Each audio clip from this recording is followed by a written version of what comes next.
Hello friends, I am Jeyan G. This is our channel Jeyansocial. Normally, Pakistan only send the non-state actors, that is terrorists, most often from India-Pakistan border to destabilize India's peace. But in the recent time, particularly from last March 2022, now the China is often sending their troops illegally to cross India-China border in Kashmir region, even try to occupy important strategical battle points in Ladakh region and claiming the Indian territory of Ladakh as theirs. This kind of false claiming by China not only induces more practical pressure and challenges to the forces that we were deployed in Ladakh region to protect our Indian territory, but also sometimes the clashes lead to unexpected consequences. The ripples of these clashes even sensed through social media in the recent time, then the anti-China sentiment arised among the common people. Result of that, even they agitated to use Chinese product in India. The government also recently blocked more Chinese apps by concerning national security threat, then followed by the stringent Chinese investment policy of India. Even then, the status quo not yet maintained and the peace and tranquility not yet achieved. In order to give more boost to Indian defense system, the Indian government has recently upgraded the land version of Brahmos missile, that is Brahmos Cruise Missile, successfully. In this video, we are going to see the important features of Brahmos Cruise Missile and what kind of impact it is going to create between India and China, in particularly Ladakh region and the India-China border.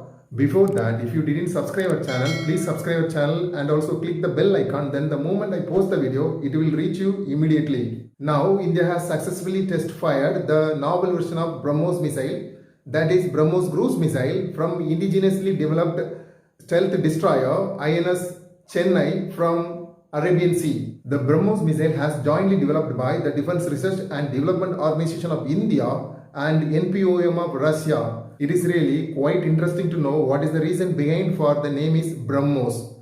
The Indian river of Brahmaputra, then the Russian river of Moskova, both the rivers' names, half ocean is taken together to form Brahmos. Actually, the Brahmos cruise missile is a supersonic missile. Supersonic means the speed of the missile used to be in the range of 1.2 to 5 Mach. Our Brahmos cruise missile range is 2.8 Mach. That means it can travel 2.8 times the speed of the sound to reach the target. Though the missile has been developed especially for Indian Navy, it can be launched from air, ship and land, and hence it can be used for three forces of India, that is Army, Naval Force and Air Force. The speciality of the Brahmos supersonic missile is it can be launched at any time, even day or night, in all weather condition. It has a pinpoint accuracy. It works on the principle of fire and forget. That means once the target is fixed and launched, then no need to guide further to reach the target. At least it has a pinpoint accuracy. It will destroy the target. Brahmos supersonic cruise missile is the world's fastest cruise missile and it weighs 2.5 tons, and hence it is the heaviest missile to be loaded in the Sukhoi 30 Mk fighter aircraft. The earlier land version of Brahmos missile's range is 300 km, but the upgraded version of Brahmos cruise supersonic missile range is 450 km to 600 km. After India became a member of MTRC, that is Missile Technology Control Regime, India had an option to enhance the range of earlier designed Brahmos missile, and also the MTCR offer India to get new missile technologies from its members. As this Brahmos cruise supersonic missile uses indigenous rocket booster and subsystems, it reflects the proper enforcement of Atmanirbhar Bharat Abhiyan. As per this Atmanirbhar Bharat Abhiyan, government focusing on local sustainable development to reduce imports and increase exports and meet the self-demand through Make in India. Defense Acquisition Policy 2020 highlight that when Army plan to purchase any arms and ammunition from foreign countries, then it must purchase some percentage from India.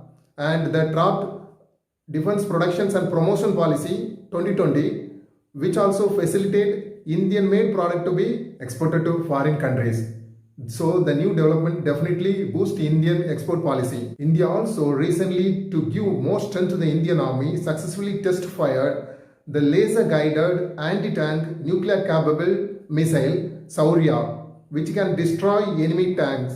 Then the another one is Rudram 1, which is first indigenously developed anti-radiation missile, which is used to destroy the radars. For instance, China might have deployed radar to detect any enemy's flying object or aircraft flying in their airspace. Then the purpose of radar used to send the signal repeatedly. Then the signal hit on the flying object. Then it will return back or reflecting back to the source. By the way, the source will find out exactly what distance the flying object is flying now. Then it will launch the missile and destroy the flying object. By using Rudram, we can detect the source of radiation. Then we can destroy that source, that is radar. Actually, the Shaurya laser-guided anti-tank nuclear-capable missile is a hypersonic missile. Hypersonic means the range of speed is about 5 to 10 Mach. Now, it is really good news for India. Meanwhile, it is really bad news for China. That is, the Brahmos Cruise Supersonic Missile is placed in Ladakh and Arunachal Pradesh. I think you might not understand what is the reason behind the placement of Brahmos in both strategic location of India and China border. The India and China border issue has been started from 1962 mainly. After 1962 war, China tried to occupy Indian territory and they captured in some part of Kashmir. And later, to end the war, the status quo was maintained. But over a period, China started claiming more territories, and also now the China is repeatedly claiming that the entire portion of Arunachal Pradesh is theirs. The recent tension between India and China mainly started in March 2020. During the time, Chinese troops illegally get into the Indian territory of Ladakh region and they occupied important battle point or strategic important locations. But the heroic effort taken by the Indian government later in June 2020 resulted in clashes between India and Chinese troops where 20 Indian soldiers unfortunately died. But media claimed that more casualties had happened to China, but China didn't reveal any truth. We need to understand geographical significance of Ladakh region to understand the challenges exist in Ladakh region. Ladakh is named as the world's deadliest battle point. Its height is about, by an average, 60,000 feet from sea level. The temperature here used to be less than 0 degrees Celsius. In winter, the temperature is less than minus 30 degrees Celsius. The physical terrain is made up of moraine, glaciers, mountains, valleys, and also more number of avalanches used to happen in Ladakh region in India. Even there is innumerable challenges to safeguard Ladakh region. Indian government is always firm in its stand, repeatedly saying that India won't let even a inch of land to China.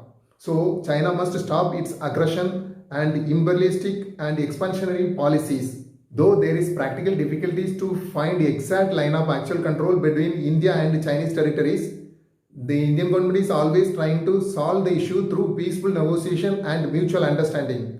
But China always pushes India to stop infrastructure development in Indian territories near to Chinese border. But actually, China has started a huge infrastructure development after 1962 near Indian borders, which can also be seen the images taken from the satellite published in medias. But Indian government few years back only dedicatedly started to develop infrastructure projects in India near Chinese border. For instance, construction roads, bridges and tunnels to mobilize Indian troops and arms and ammunitions. Because when China tried to aggressively attack India, India can't be a mute spectator. India must defend its territory as well as retaliate very forcefully, effectively to defeat China. Though Chinese economy is about 5 times the size of Indian economy, China must avert that India is not 1962 time India now. In the 21st century, the major player in any war is tactics than any building up of armed forces or arms and ammunitions. So, both nuclear countries should not escalate tension into battles because once the battle is ignited, we may not know where it is going to end. In this COVID-19 pandemic time, the world economy is crippling. In these situations, the Indian economy is also severely affected.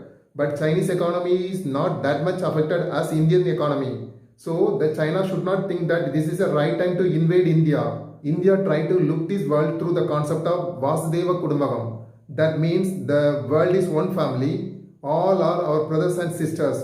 India is always peace-loving country, and at the same time, India won't tolerate any attack on its territory or its citizens.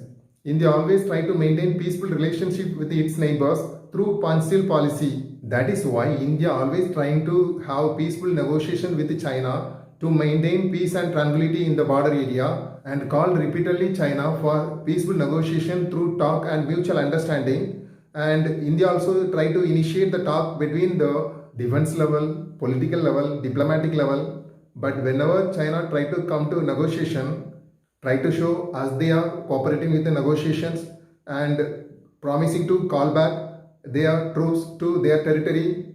But after that, when they move one step backward, within few days, they try to come 2 steps forward. Even then, the peaceful negotiation and the mutual understanding is the key. Those who are interested in war must learn lesson from history. For instance, the famous king Asoka, after he won the Kalinga war, he saw the bloodshed that happened in Kalinga war. His heart has broken with pain. So he decided to not to fight in any more war and left the regime, then practiced Jainism, then finally practiced self-starvation to die himself. So the war is not a solution at all. Okay friends, what do you think will be the solution for India-China territorial issue? Is it a war or peaceful negotiation? Give your opinion in the comment section. If you like this video, please click the like button and share to your friends and family members. If you didn't subscribe our channel, please subscribe our channel and click the bell icon. Then the moment I post the video, you will get immediate notification. Thank you for watching this video. We shall meet again in our next discussion. Until then, take care. Love you all. Bye bye.